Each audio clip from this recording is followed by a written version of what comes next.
Hi everyone, welcome back to my channel. Hope you all are doing great.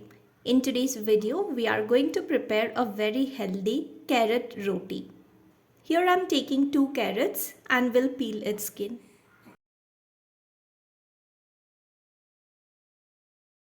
Give this a good wash and then we need to roughly chop them.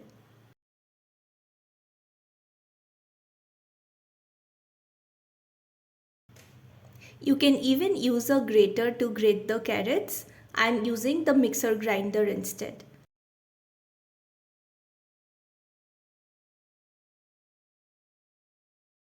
Here I have coarsely ground the carrots as you can see. And we'll transfer this into a big mixing bowl. You can even make carrot paste and then knead the dough with it. But I prefer them in this coarsely ground form only. Adding the required quantity of wheat,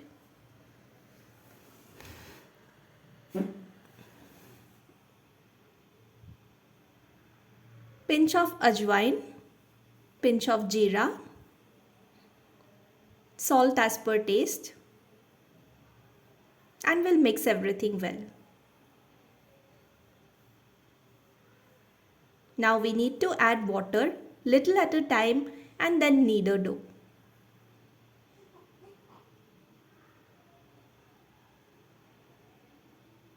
You can use hot water to knead the dough, but I am using regular room temperature water only.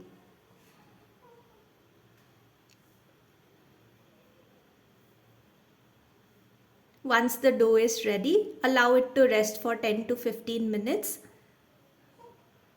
and then we'll start preparing the roti.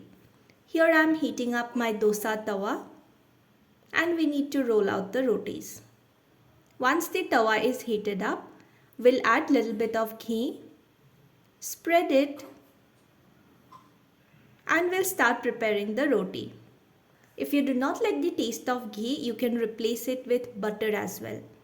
But if you want to avoid oil, butter or ghee, you can roast them simply like that. Once the rotis are cooked from both the sides, keep it aside. Here I am making one roti without adding ghee, oil or butter. I am simply dry roasting it. And here we have the carrot rotis all ready to be served. You can serve this with sabji, chutney, achar, or you can even make rolls out of this. So that's all for today's video. I hope you liked this video. If you did, do make sure to like this video, leave a comment and subscribe to the channel. Until next time, stay healthy and happy. Bye-bye.